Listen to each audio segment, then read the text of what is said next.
एक बहू ऐसी भी। सुबह का लगभग 11 बजे का समय था। पोस्ट ऑफिस में ज़्यादा चहल पहल भी नहीं थी।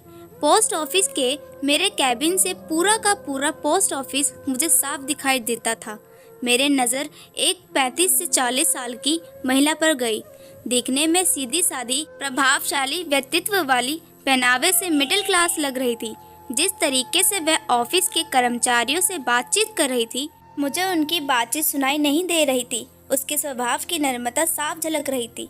थोड़ी देर बाद मैंने देखा तो वो बेचैन से बेंच पर बैठी हुई थी। शायद उसे किसी का इंतजार था। इतने में पोस्ट ऑफिस की एक एजेंट आई। उस महिला ने एजेंट से कुछ बात की और एजेंट ने अंदर आकर मुझसे पूछा, सर, इनकी आरडी मैच्योर हो गई है। लगभग 10,000 की रकम है, लेकिन शर्मा जी कह रहे हैं कि अभी कैश नहीं है, 12 बजे बैंक खुलने पर ही पेमेंट हो सकता है। सर, मैंने पार्टी को बताया था कि मैं उनका पेमेंट जल्द ही करवा दूंगी। क्या कहीं से कैश का बंदोबस्त हो सकता है? हालांकि इतनी रकम तो पोस्ट ऑफिस में रहती है, लेकिन पहले दिन बैंक की छुट्टी होने से आज कैश नहीं थी। मैंने शर्मा जी को बुलाकर उनसे बात की, लेकिन उन्होंने कैश उपलब्ध न होने की बात तो दोहरा दी।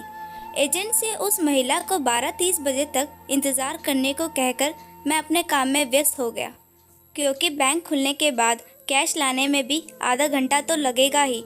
थोड़ी देर बाद मैंने देखा कि एजेंट तो जा चुकी है और वो महिला बड़ी बेसब्री से कैश लाने वाले लड़के का इंतज़ार कर रही है। 12:35 को वो महिला लगभग रुआसी होकर मेरे कैबिन में आकर कहने लगी, सर, मेरी बुजुर्ग सास जो कि 80 साल की है, उनके खाने का समय हो रहा है। मुझे उन्हें समय पर खाना खिलाना है। कैश आने में और कितना समय लगेगा? अब लड़का आता ही होगा। उसे देखकर सहज ही अनुमान लगाया जा सकता था कि उसके लिए एक एक मिनट कितना महत्वपूर्ण है। मैंने किसी बहू को सास को वक्त पर खाना खिलाने के लिए इतना व्यग्र होते पहली बार देखा था। मेरा काम करने में मन ही नहीं लग रहा था। पूरा ध्यान उस महिला पर ही केंद्रित था।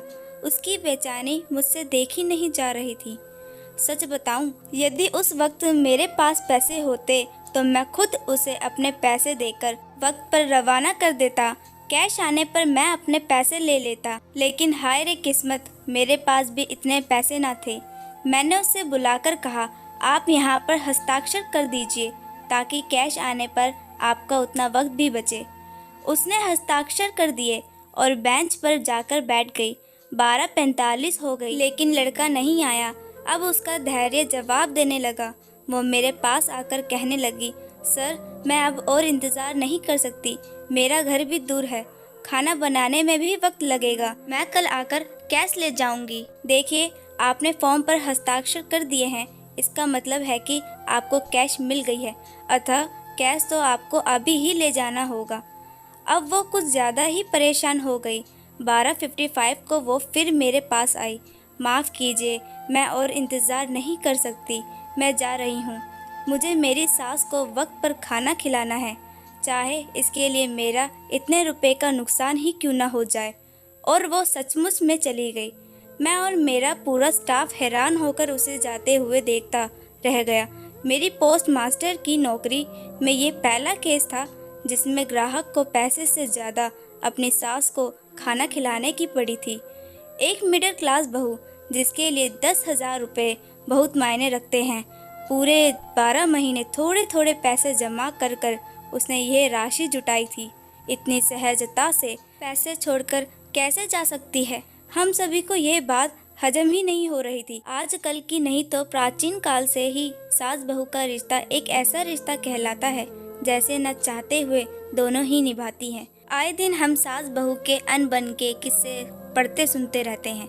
मैंने न्यूज़ में एक वीडियो देखा था जिसमें एक बहू अपनी बीमार और बुजुर्ग सास को पति की गैर मौजूदगी में खूब मारती है।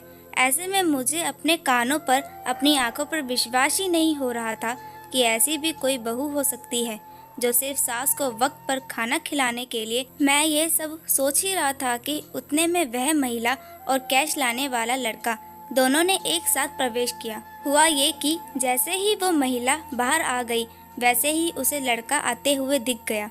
हमने जल्दी से उसे कैश देकर रवाना किया। मुझे और मेरे पूरे स्टाफ को ऐसे लग रहा था कि जैसे हमने उस महिला को कैद सौंपकर बहुत बड़ा काम किया हो। अभी भी जब भी वो घटना याद आती है तब आंखों देखी घटना होने के बावजूद भी विश्वास कर पाना कठिन होता है कि क्या ऐसी भी कोई बहू हो सकती है। तो दोस्तों, आपको हमारी वीडियो पसंद आई तो वीडियो को लाइक और चैनल को सब्सक्राइब करना ना भूलें।